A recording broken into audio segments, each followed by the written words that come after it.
Page 34, Horse-Drawn Carriage. At the top of the page, they're introducing you to what we call musical form. You see pieces of music have a certain arrangement to them overall. We call it the form, and there's all kinds of different forms. Ugh. But generally they're in sections, like chapters in a book. You can have sections of music. I think I've already talked about the double bar lines. That tells you when one section ends and another begins. That's what the purpose of double bar lines are. Doesn't mean it has to have double bar lines. It doesn't. But it's nice when they do. It helps you to figure it out. Because it's important to understand the layout of the whole piece, because it helps when it comes to interpreting the piece. It gives you more clues on how to interpret it. Got to learn all that later. I'm just giving you the basis here right now. Well, we label each section by letters. Gotta love the letters, don't you? So the first section is always section A. Then the next section, if it's different than that, will be section B, and then section C and section D. If a section is very close to another section but a little different, we would just give it a number, like an A or A1, A2. That tells you it's like section A but a little different. Whatever. I don't get into it too heavily. You can get into it if you want. Lots of people enjoy getting into it. I don't, but there you are. So one of the things we look at now when we're looking a piece over to start it, learning it, is the section, the layout, the form. What is it? Well, here, the melody, you have to kind of, sometimes you got to get to know the piece a little bit first so you can hear it to figure out what the sections are. Eventually you get to where you can actually hear it. You see the music and you can hear it in your head, and you can figure out what they are that way. So here at the beginning, the melody,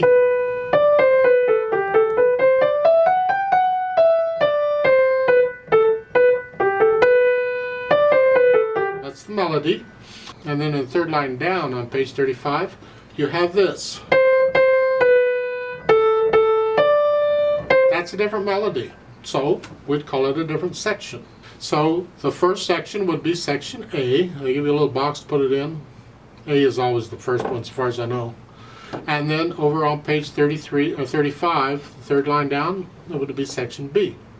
So now we know when we're looking it over to learn it, okay, it's in two sections. I got two things to deal with. And it helps sometimes if you've got a really long piece you need to learn it in sections. Just concentrate on a section. It's like here. I would concentrate on section A and get that down fairly well before going to section B. And then I would concentrate only on section B and get that down pretty well. And then once I had that, I can go back and put it all together. It's another way of doing it. I've used that technique many times on long pieces. I still use it. It really helps. You see, there is an inherent problem in practicing longer pieces of music. Everybody experience. You can tell when somebody has done it. I've done it. Everybody's done it. You know you've done it. And that is that when you start practicing a piece, you always start at the beginning to practice it. Well, you don't always get all the way through it. You don't always get. That means the beginning of the piece gets more practice than the other stuff. So when a person, you can tell when they've done it because at the beginning of the piece, they know it pretty well. It's going along. And then as they progress through the piece, it gradually gets worse. And they start making mistakes, and they don't know it. By the end of it, they're struggling to get through it. That's because of the way they practiced it. They always started at the beginning. Well, if you would take it in sections and concentrate on a section, that helps to prevent that. Because once I have section A learned, I can just set it back a ways. Just forget it now. Don't forget it totally, or you won't. It'll still be there. Just put it away and concentrate on section B and get that down. So now when you sit down to play, if you've done it that way, you'll be able to play the whole thing equally well. Try it on the longer pieces. You'll see it works out quite well. Shorter pieces, it doesn't matter because you've got time to get through the whole piece every time.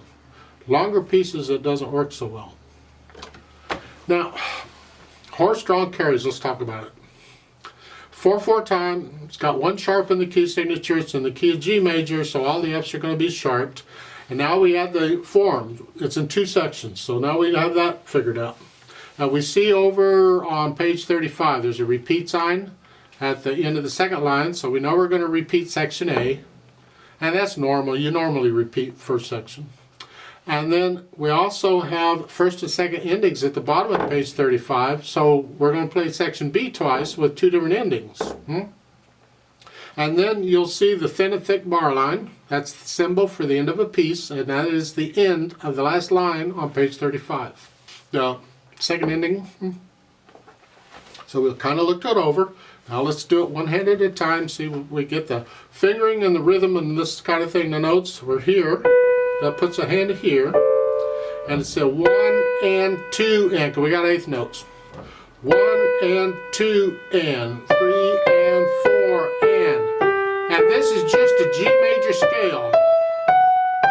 1 and 2. So if you can do the G major scale, that's easy. If you can't do the G major scale, then you struggle on this kind of stuff. So that's one of the reasons you learn the scales. It really helps. And you do that some more. Let's go over to page 35 and the third line down, section B. You're in the same position, G position. It's 1 and 2 and 3 and 4 and 1, 2. Then you repeat that. Like so. Left hand, you got the chords mainly. You got G chord, 1 chord, 5/7 chord, or D7 chord, and then a chord of rest, and then a whole note, second line, and then the C and the D. Left hand's not doing a lot, is it? Let's go to section B. Now we got eighth notes here. 1 and 2. I'm just rotating here. I'm just transferring weight from one finger to the other. Even with the C, I'm still transferring weight because I can transfer weight from any finger to any finger. It's a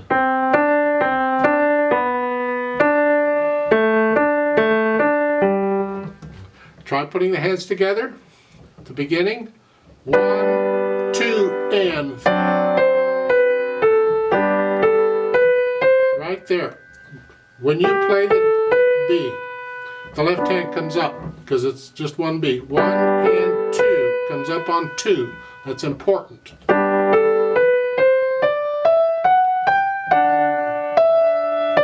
a whole note.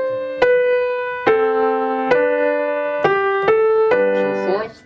Go over to page 35, third line down. It's here.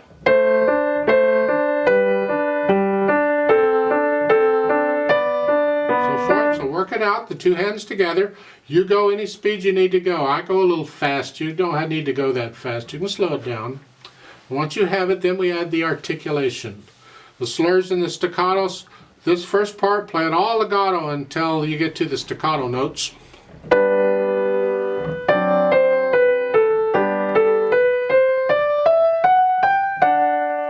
And then staccato.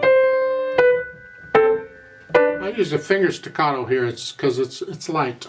Then legato again. So forth. Second line on page 35. You're here. Staccato on that note.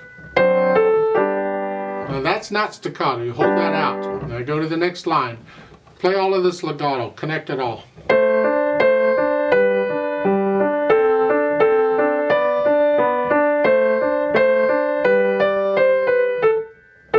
Those are staccatos. When you can get that, then go back and add the dynamics. And they apply to the melody, which is in the right hand in this piece. What is sort of soft to you? Keep the left hand really soft, very soft. You got a crescendo to get louder. Go up to about a moderately loud. Don't get very loud here. And then you got an arrow coming back down. Well, this means we got facing arrows now.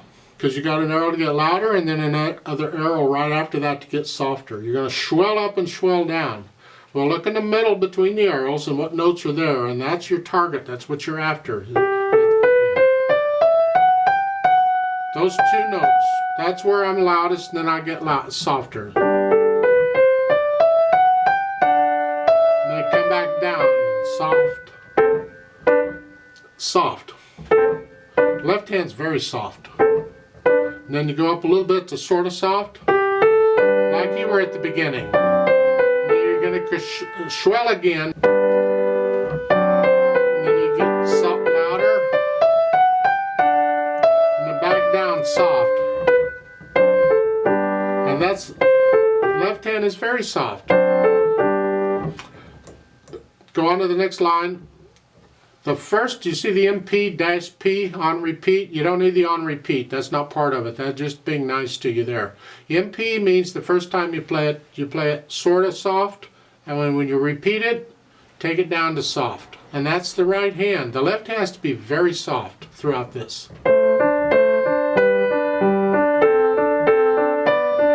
Then on the repeat, it's softer than that.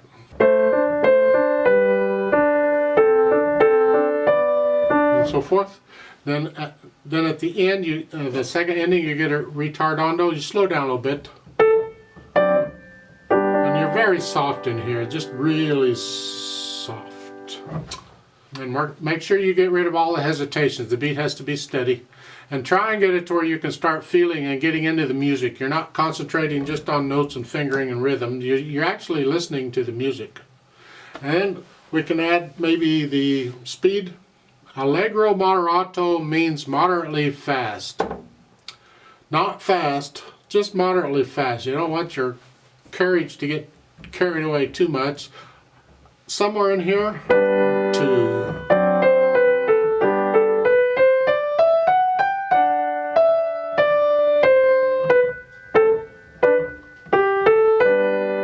Like that. That's my opinion of how fast it should go. You can take it a little slower, faster as you feel it. I would like to play it with you very slowly to double check the notes and the rhythms. Not going to do the dynamics, just notes and rhythms. But I am going to do the repeats in the first and second ending and all that. We'll do that. So I'll give us 4 counts. And let's try it together slowly. 1 and 2 and ready and go. And 1 and 2 and.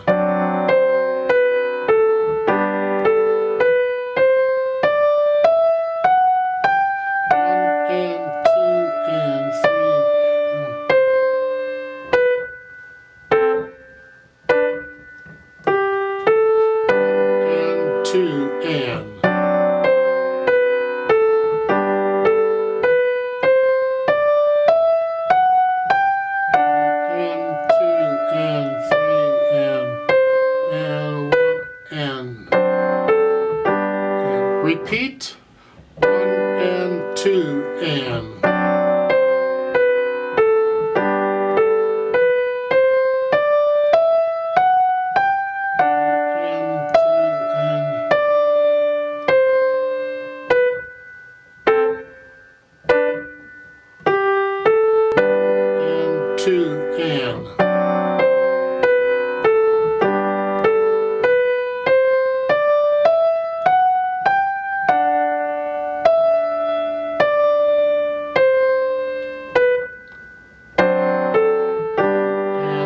Go on.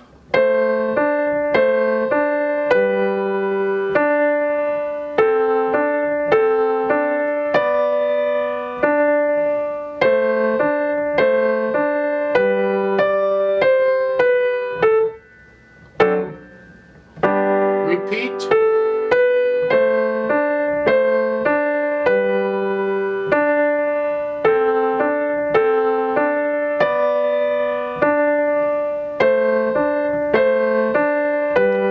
Second ending, 3 and 4 and off.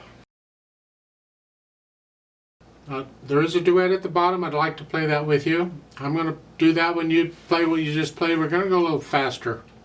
I need you to go up on the keyboard. Just pretend middle C is up here. Instead of here, you're up here.